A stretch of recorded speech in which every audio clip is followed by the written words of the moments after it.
Բարելույս գործարարիքին միացած մեր բոլոր լսողներին եւ դիտողներին դուք միացրել եք 106 եւ 5 հաճախականությունը կամ մեզ դիտում եք այս պահին թվային հարթակներում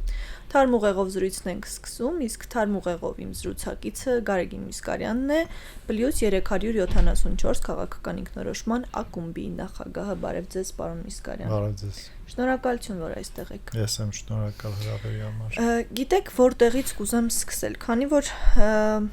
Պուտին-Փաշինյան հանդիպումը տեղի ունեցավ վերջին օրերին այդտեղից կուզեմ մենք սկսենք ընդհանուր առմամբ ինչի մասին էր այս հանդիպումը եւ ինչ վտանգներ է մեզ համար պարունակում որովհետեւ հանդիպումից հետո շատերը ասում էին որ Հայաստանի Հանրապետության վարչապետի խոսույթը բավականին կոշտ էր շատերը ողջևորված էին դրանից շատերը հիշեցնում էին 20-ից առաջ նույն վարչապետի խոսույթը, որին հաջորդեց արդեն այն ինչ որ կա այսօր, Արցախի կորուստ եւ այլն պատերազմական իրավիճակ։ Արդյոք ճիշտ էր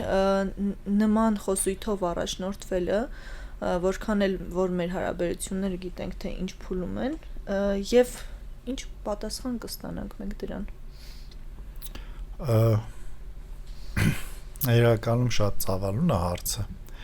Որպեսզի մենք ճիշտ պատկերացնենք, թե ինչա տեղի ունենում մեր տարածաշրջանում եւ այդ ենթատեքստում կարողանանք գնահատել Փաշինյան-Պուտին վերջին հանդիպումները, պետք է նախ հասկանալ սովետական միության փլուզումից հետո ինչ տեղի ունեցավ հետ սովետական պետությունների հետ եւ մասնավորապես Ռուսաստանի հետ Ուրեմն սովետական միությունը փլուզվեց տնտեսական եւ քաղաքական ճգնաժամի արդյունքում, այսինքն տնտեսականը քաղաքականի հետևանք էր, քաղաքականը փորձ արվեց ժողովրդավարության ճանապարհը բռնել, փորձ արվեց շուկայական տնտեսությունը ինտեգրել կոմունիստական կամ պետական գաղափարախոսության, պետական սեփականության մոտեցմանը եւ դուրս գալ այդ ճգնաժամից, բայց դա բերեց այսպես կոչված ազատություն անկախության շքերթի սովետական պետությունները, հանրապետությունները սովետական միության սահմանադրության համապատասխան իրենց հռչակեցին անկախ պետություններ տարբեր ժամանակ, այսինքն ժամանակագրորեն միաժամանակ չէին բոլորը այդպես հռչակել, բայց այդ գործընթացը շատ կարճ տևեց։ Դրանից հետո Ռուսաստանը, որը տարածաշրջանում 200 տարուց ավել հեգեմոն դիրք ուներ, հետ քաշվեց այս մեր տարածքից, հա, այսինքն իր քաղաքական ազդեցությունը թուլացավ եւ Հայաստանի Հանրապետության համեմատաբար այո իհարկե համեմատաբար թուլացավ բայց սկսվեց ազգամիջյան բախումներ Հայաստանի եւ Ադրբեջանի Վրաստանի եւ Աբխազիայի այդտեղ կային սրացումներ Հայաստանի եւ Վրաստանի միջև ախալքալաքի հետ կապված կար սրացում Ադրբեջանի եւ Վրաստանի միջև այնտեղ էլ վիճելի տարածքներ կան այսպես կոչված մի խոսքով որոշ վրացական ուժեր ազգայնական կոչ էին անում որ պետքա լորին հետ վերադարձնել Վրաստանին եւ այլն այսինքն դրանք այդ ազգամիջյան կոնֆլիկտները այն գործիքներն էին որոնք ստեղծվել էին դեռևս ցարական Ռուսաստանի ստեղծվել որպես այդպիսին այս վերջի սովետական միությունից հետո որոշակի փոփոխություններ եղել էր, բայց դրանք ստեղծվել էին հիմքը դրվել էր դեռևս ցարական Ռուսաստանի ժամանակ, այո։ Եվ այսինքն օրինակ նույն հայերի ներգաղթը 1826 թվականի պայմանագրից հետո Պարսկաստանից եւ Թուրքիայի որոշ մասերից, այսօրվա Թուրքիայի որոշ մասերից դեպի Հայաստան նույն ցարական Ռուսաստանի նախաձեռնություններ եւ դա ուներ իր նպատակը ուզում եմ ասեմ այդ եւ վարչատարածքային բաժանումները վիճելի շրջաններով, մարզերով եւ բնակության քանակը եւ այլն, ամեն ինչ, այսինքն այս տարածաշրջանում քաղաքականությունը որոշվում էր բոլոր առումներով Ռուսաստանի կողմից եւ կրթությունը ինչքան կրթվեն, ինչպես կրթվեն, ինչ գիտելիք ստանան, ինչպես սոցիալական այդ սանդուղքը աշխատի եւ այլն, ամեն ինչ որոշվում է Ռուսաստանի կողմից։ Այնուհետև սովետական միության մեջ նույնպես Ռուսաստանն էր հիմնական որոշումն, այսինքն կենտրոնը Մոսկվան էր։ Հիմա սովետական միության փլուզումից հետո մենք անկախացանք եւ մինչեւ 2000-ականները Ռուսաստանը, որը բռնել էր դեմոկրատացման ճանապարհը, վատ գործընկեր չէր հետսովետական պետությունների համար։ Իհարկե իր ազդեցությունը Ռուսաստանը փորձում էր պահել եւ Ղարաբաղյան կոնֆլիկտում հայերին աջակցելու կամ Ադրբեջանին աջակցելու նրանց մոտիվացիան նույնպես հետսովետական պետություններում իրենց ազդեցությունը պահելու փորձեր էր։ Այն որ օրինակ ռուսական ռազմաբազան ինչպես ասում են իրենց ձեռնտու էր այդ կրակը միշտ թեժ պահել։ Եվ կրակը եւ ազդեցությունը պահելու համար այստեղ օրինակ ռուսական ռազմաբազան այո կայանվեց Վրաստանից հանեցին ռուսական ռազմաբազան, ինչը լուրջ քաղաքական ճգնաժամի առաջ կանգնացրեց Վրաստան-Ռուսաստան հարաբերությունները լարվեցին։ Հայաստանը փորձեց սիրաշահել Ռուսաստանին եւ սահմանապահ զորքեր եւ այլն, այսինքն մենք Ռուսաստանի ազդեցության պահպանմանը դեմ չգնացինք որպես այդպեսին հռչակելով անկախ պետություն, որտեղ սովետական միությունը փլուզվել էր, այլ ճանապարհ չկարել, այսինքն մենք որ չուզեինք էլ չենք կարող չհռչակել, որ ուզեինք էլ չենք կարող չհռչակել ներողություն։ Մենք միևնույն ժամանակ խորը ինտեգրացիոն process-ներ սկսեցինք Ռուսաստանի հետ։ Եվ այդ process-ները ավելի սկսեցին խորանալ, կարելի ասել 98-99 թվականներից սկսած։ Եվ մինչև 18 թվականը Հայաստանում քաղաքական իշխանությունը պրոռուսական էր, մեղմ ասած, եթե չասենք ռուսական կողմի հավանությանը արժանացած ընտրյալները ռուսական կողմից։ Այո, այսինքն ընտրյալը այն բառը չի, ինչ իրանց կնկարագրի, ռուսական ընտրանիներ։ Այսինքն ռուսական ասելով չեմ ասում այդ մարդիկ ռուս են, բայց իրանց մտածողությամբ եւ իրանց աշխարհայացքով իրենք ռուսական աշխարհի կրողը, մշակույթի կրողը եւ այդ աշխարհի կողմնակիցն են։ Իրենց ասել Նիկոլ Փաշինյանը այդ աշխարհի կրողը չի եւ եվրոպական չէ, այդ աշխարհի կրողն է։ Նիկոլ Փաշինյանն էլ է այդ աշխարհի կրողը, բայց ինչ տեղի ունեցավ։ Մի բան է, երբ որ այդ աշխարհի կրողը գալիս է ռուսական ազդեցության գոտում, զորօրինակ Հայաստանի Հանրապետության մեջ եւ իշխանություն է ստանում ռուսական կողմի համաձայնությամբ եւ հովանավորությամբ։ Մեկ այլ բան է, երբ որ այդ իշխանությունը ձևավորվում է փողոցից։ Կրեմլի խնդիրը ոչ թե Նիկոլ Փաշինյան անձն է, այլ այն մեթոդը եւ այն ճանապարհը, որով Նիկոլ Փաշինյանը եկել է իշխանության։ Դա մերժում են իրենք 18 թվականից սկսած, որտեւ եթե դու ուզում ես վերադարձնել քո գաղութները, դու իրենք կարող էին հանգիստ լեզու գտնել Նիկոլ Փաշինյանի հետ, Նիկոլ Փաշինյանը դրան պատրաստ էր, ինքը պատրաստ էր կուրորեն ծառայել Ռուսաստանին, ինչպես դրան իրենից առաջ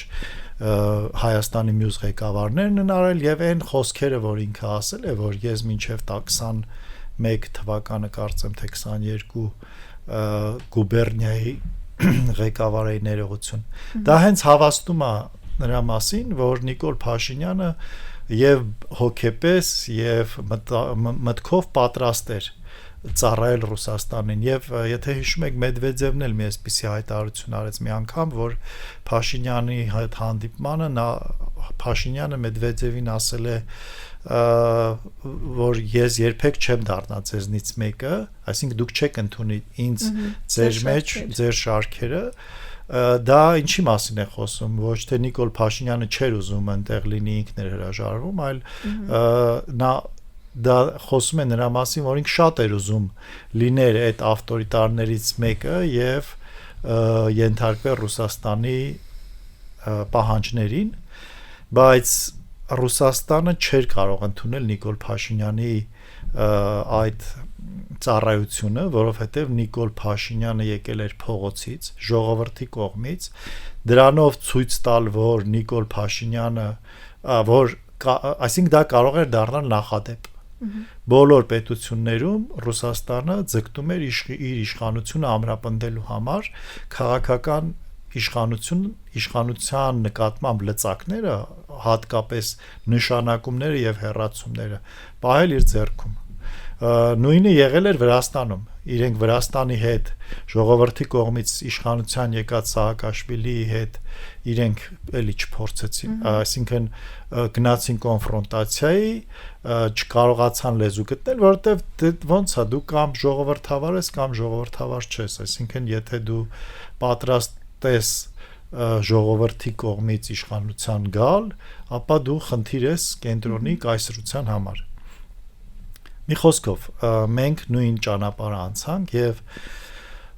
Ռուսաստանը 18 թվականից սկսած բոլոր մեթոդներով փորձում է վերադարձնել իր իշխանությունը այս տարածաշրջանում։ Ղարաբաղի խնդիրը Ռուսաստանի համար կարևոր գործիքներից մեկն էր, որով ինքը ազդում էր Հայաստանի եւ Ադրբեջանի վրա։ Վրաստանի հարցը իրենք համարում էին արդեն լուծած, որովհետեւ Սահակաշվիլին Սահակաշվիլու իշխանությանը փոխարինել էր ռուսական օլիգարխը։ Եվ 20 թվականի պատերազմը միջոց էր մի կողմից Ալիևին տալով Ղարաբաղի նկատմամբ վերահսկողությունը, բայց պահելով ռուսական խաղաղապահները այնտեղ, այո, քաղաքական ներկայություն ունենալ, ոչ ռազմական, քաղաքական ներկայություն ունենալ եւ դրանով իսկ Ալիևին պահել կախման մեջ, մյուս կողմից այդ պարտությունը, որը իրենք կանխատեսել էին եւ իրենք կազմակերպել էին, դա չի խոսում է, ես չեմ ուզում մեղադրել Ռուսաստանին Ղարաբաղյան կոնֆլիկտը հրահրելու կամ կազմակերպելու մեջ, որովհետև դա ակնհայտ է, բայց պարտությունը որպես այդպիսին, երբ որ ես վերագրում եմ կամ ես կապում եմ Ռուսաստանի վարած գործողությունների հետ, դա չի նվազեցնում Նիկոլ Փաշինյանի կամ գործող իշխանության մեղավորությունը այդ պարտության մեջ, այսինքն այստեղ ոչ թե փորձ է արդարացնել գործող իշխանություններին, որ դե իրանք մեղավոր չէին, ռուսներն էին մեղավոր, այլ զուտ ասել, որ այն որոշումները, որ կայացվել են այստեղ իրանց կողմից, իրենք շատ վատ տեղ են տարել մեզ, բայց կոնկրետ Ղարաբաղյան 44-օրյա պատերազմի ամբողջ օպերացիան կազմակերպվում, վերահսկվում էր Կրեմլից եւ Նիկոլ Փաշինյանն էր վերահսկվում եւ Մարտի դաշտն էր վերահսկվում եւ Ղարաբաղյան իշխանություններն էին վերահսկվում, այսինքն բոլոր նահանջները, պաշտպանական գծերը եւ այլն ռուսական վերահսկողության տակ էին իրենց բլոգերներով, իրենց զինվորականներով, մեր կողմից ծախված գեներալներով եւ այլն եւ բնական է սա ինչի համար եմ սա շեշտում, որ մենք հասկանանք, որ Ռուսաստանը տարածաշրջանից չէր գնացել, դեռ էլի չի գնացել եւ այստեղ ազդեցությունը վերականգնելու իրենց ուզած պայմաններով ազդեցությունը վերականգնելու մասին է խոսքը երկարաժամկետ կտրվածքում իրենց հարմար քաղաքական, տնտեսական, ռազմական դիրքը ապահովելու համար։ Եվ ուրեմն պատերազմի այդ պարտությունից հետո տեղի ունեցան իրադարձություններ, որը նրանք հաշվի չէին առել։ Դա այն էր, որ արտահերթ ընտրություններին ժողովուրդը գնաց եւ նորից ընտրեց Նիկոլ Փաշինյանին։ Այսինքն Կրեմլին մերժվեց իր իշխանությունը այստեղ վերականգնելու փորձը։ Եվ մյուս կարևոր իրադարձությունը դա թերևս ուկրաինական ճակատում Ռուսաստանի անհաջողություններ կամ ձախողումներ, որը ցույց տվեց ռուսական ռազմական ուժի իրական իրավիճակը։ Այո, իրական վիճակը, ինչը խառնեց ամբողջ խաղաքարտերը հետո։ Նույն հայաթափումը Արցախից Ադրբեջանի կողմից կազմակերպվեց, ինքը իմ կարծիքով, դա հետո արխիվները կբացվի, բարձ կլինի, բայց իմ կարծիքով այնտեղ նպատակադրված չէր, որ ամբողջ ժողովուրդը պետքա դուրս գար։ Մի մասը պետքա դուրս գար, նպատակը այն էր, որ Հայաստանում նոր խժդժություններ առաջացնեն, որպեսզի իրենց հաճո քաղաքական իշխանություն ձևավորվի Հայաստանում, դա էլ չստացվեց իրենց մոտ։ Հիմա եկել է մի իրավիճակ, երբ 26 թվականին ընտրություններ են եւ Ռուսաստանը փորձում է իր ամբողջ ներուժը ներդնել Հայաստանում վերջապես իր ուզած իշխանությունը ստանալու համար։ Եվ այստեղ քաղաքական վերլուծաբանների արտասահմանյան խոսքը Հայաստանի մասին չէ, վերլուծաբանների ենթադրությունները կամ եզրակացությունները ավելի ճիշտ այն են, որ այնուամենայնիվ Ռուսաստանին այս պահի դրությամբ դա չի հաջողվում։ Այն միջոցները, որ նրանք կիրառում են Նիկոլ Փաշինյանին հեռացնելու եւ իրենց կողմից իրենց հաճելի կամ իրենց ցանկալի տեխնացուին են կիրառում։ Շատ տարբեր Այդ միջոցները հիմնականում մեդիա մանիպուլյացիաներ են, ֆեյքեր են, հիբրիդային պատերազմ։ Այո, հիբրիդային պատերազմը դա լայն հասկացողություն է։ Այդ պատերազմը միշտ կա, բայց այդ պատերազմի մեջ կան սրացումներ եւ կան пассив շրջաններ։ Հիմա այդ սրացման փուլում է ֆեյքերի բանակներ, տարբեր տեսակի, դուք որ տեսնեք իրենց տեխնացուի այդ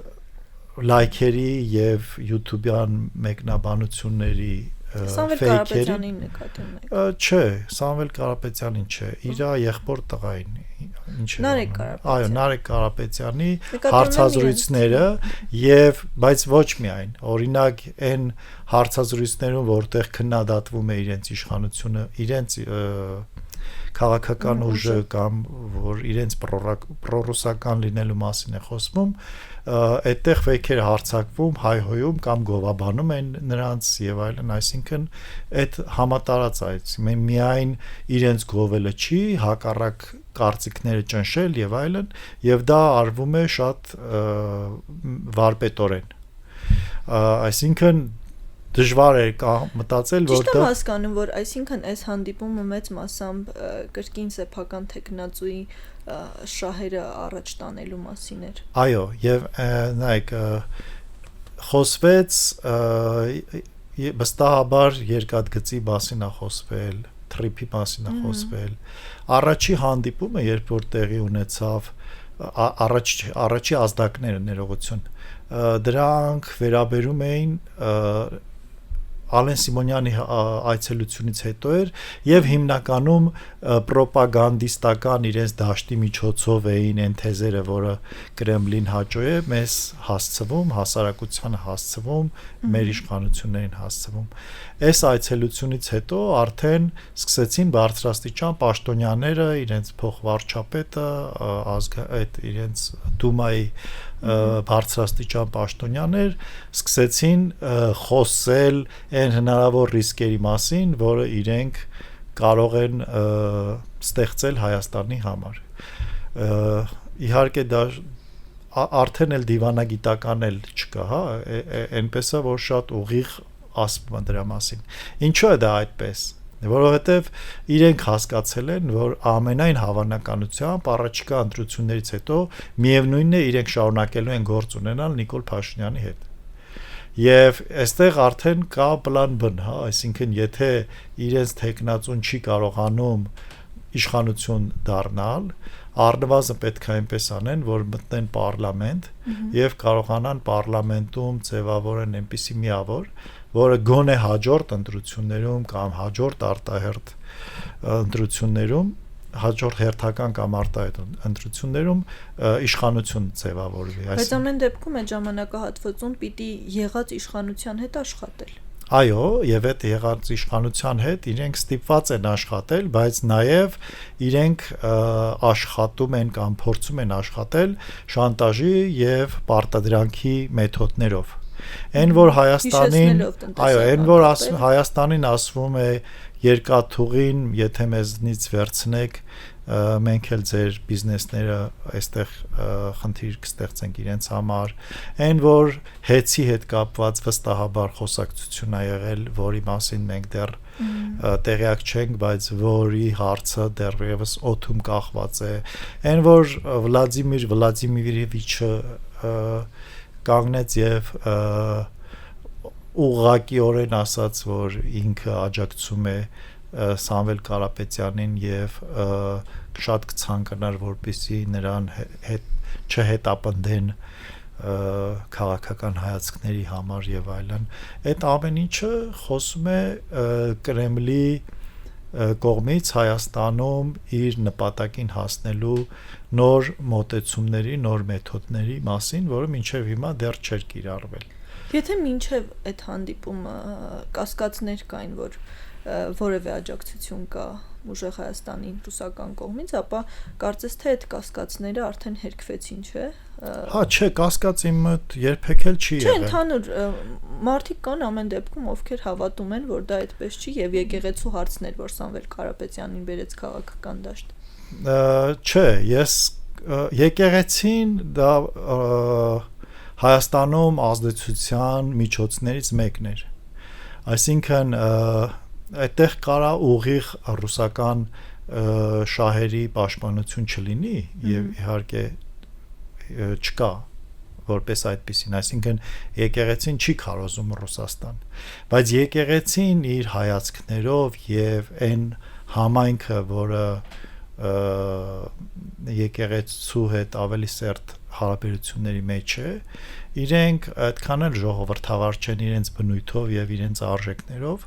եւ շատ հաճախ իհարկե միշտ բացառություններ կան, բայց շատ հաճախ այդ մարդիկ այդ առաջնորդ, այդպես ուժեղ բռունցք, ուժեղ ձեռք եւ այլն այդ թեզերի տանողն են, ինչը ուղիղ Ռուսաստանի շահերից է բխում։ Եթե Հայաստանում ժողովրդի իշխանություն չհաստատվի, եթե ժողովրդի իշխանությունը դա միայն ընտրությունները չի, ինստիտուցիոնալ կերպով չկայանա այդ իշխանությունը,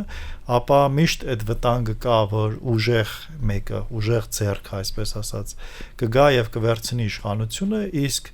մենք որպես հասարակություն այնքան թույլ ենք, որ այդ ուժեղ ձեռքի ուժը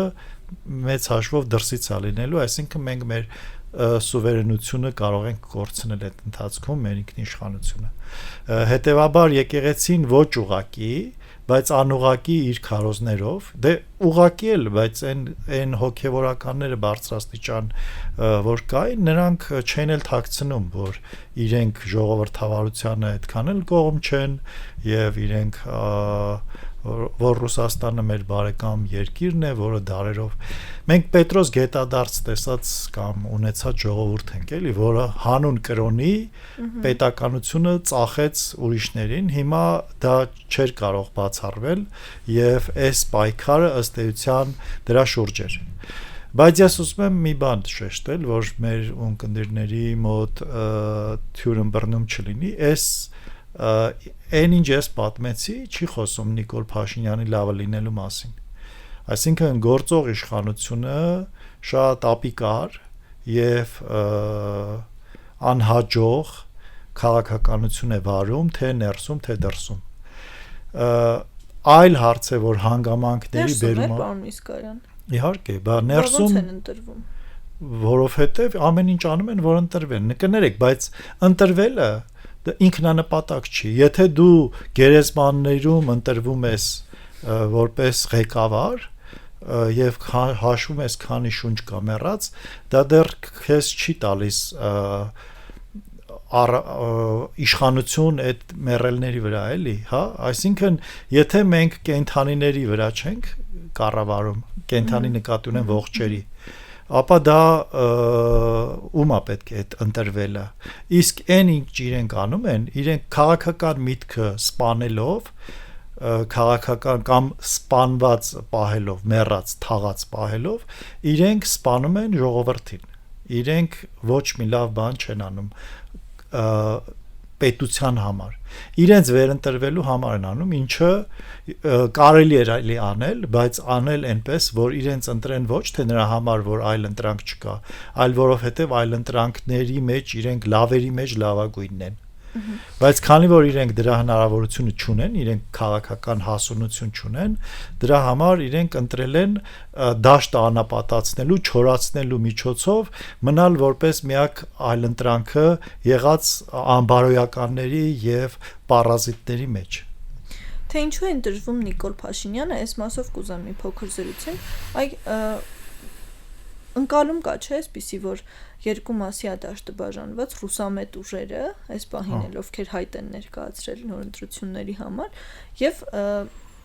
որպես արևմտամետ ուժ մեծ մասամբ ընկալվում է հենց Նիկոլ Փաշինյանը այսինքն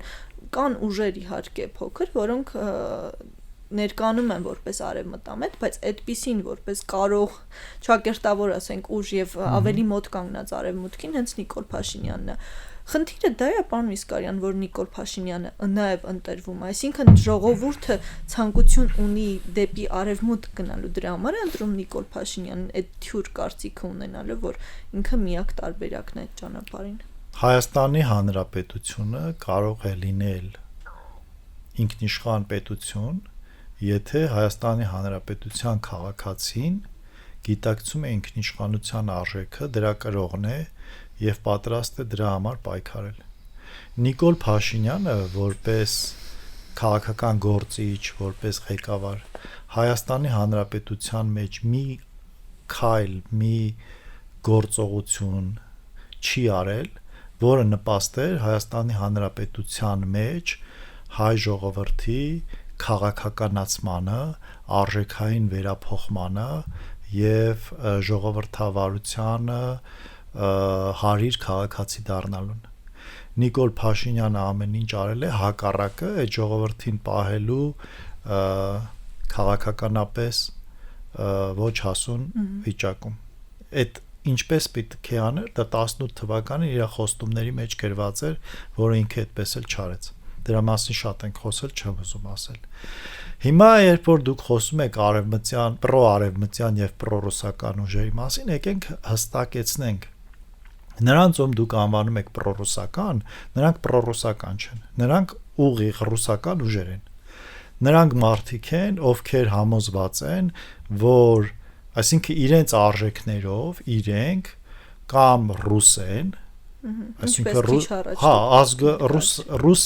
նայեք, Ռուսաստանի տարածքում ապրող բոլոր էթնիկ խմբերը համարվում են ռուս։ Ես երբ որ ասում եմ ռուս, նկատի ունեմ քաղաքական առումով, այսինքն իրենք ռուս պետության, ռուսական պետության քաղաքական գծի կրողը, այդ արժեքների կրողը եւ տարածողն են, իրենք ռուս են։ Հիմա այդ մարդիկ, որ հայերեն են խոսում, այդ չի նշանակում, որ իրենք հայ են, որովհետեւ հայը նա է, ով Հայաստանի, այսինքն քաղաքական առումով եմ նորից ասում, հասկանում եք, չէ՞, ով Հայաստանի ինքնիշխանության եւ զորացման կողմնակից է։ Մյուս կողմը հիմա նայենք Նիկոլ ես նորից եմ կրկնում որ հետո խնդիրներ չառաջանա այստեղ չենք խոսում էթնիկ ցակման մասին էթնիկ առումով ով իրեն հայ է համարում բոլորն էլ հայ են բայց քաղաքական առումով եթե դու Հայաստանի քո ինքնիշխան ազգային պետության գաղափարական կրողը չես եւ դրա պաշտպանը չես ապա դու քաղաքականապես հայ չես Ինչպես օրինակ եկեղեցին է ասում, ով առաքելական չի, հայ չի։ Իր համար հայ են նրանք, ովքեր այդ գաղափարի կրողն են։ Իհարկե ես չեմ կիսում այդ կարծիքը, իմ այն մյուս կարծիքն էլ կարան ուրիշները չկիսեն, բայց ես այդպես եմ կարծում։ Հիմա ինչ վերաբերում է Նիկոլ Փաշինյանին։ Այն որ Նիկոլ Փաշինյանը ձգտում է արևմուտք, դա լավ օրից չի իր Այսինքն, եթե Կրեմլը իրեն ընդուներ, մենք դրա մասին արդեն խոսեցինք, ինքն էլ է լինել պրոռուսական։ Մեծ սիրո։ Այո, եւ ինքը ծառայելու է Ռուսաստանին, ինչպես մինչեւ 21 թվականն է ծառայել։ Բայց հաշվի առնելով, որ Ռուսաստանի հետ ինքը հեռանկար չունի, որպես ժողովրդի կողմից ընտրված իշխանության ներկայացուցիչ։ Ինքը ստիպված է ուղղակի շրջվել դեմքով դեպի արևմուտք եւ օգնություն աղերսել արևմուտքից, որ օգնեն իրեն իր իշխանությունը պահի եւ վերընտրվի։ Եթե նա լիներ դեմոկրատական պետություն ունենալու կողմնակից, նա կաներ քայլեր, որոնց ժողովրդավարության դեպի ժողովրդավարությունը, օրինակ անկախ դատական համակարգ, ազատ մրցակցային տնտեսական միջավայր, օրինակ կրթական համակարգում այնպիսի փոփոխություններ, որոնք կարող են հեղափոխել հանրային միտքը եւ այլն։ Իսկ մենք ինչ ենք տեսնում, օրինակ, որ հանրային հեռուստատեսությունը ծառայում է միայն իրենց, որ իրենց պարլամենտում այն մարդիկ, ով լավ, եկեք դրա մասին անիմաստ ժամանակ չծրատենք, բոլորս էլ տեսնում ենք։ Նիկոլ Փաշինյանը ոչ թե արևմտամետ ուժ է գաղափարական առումով, այլ նա փորձում է արևմուտքի հետ լրացնել այն բացը, այո, լրացնել այն բացը, որը իրեն անհրաժեշտ է իր իշխանությունը պահելու եւ շարունակականությունը ապահովելու համար։ Այստեղ չկա գաղափարական արևմտամետ ուժ, որովհետեւ այլապես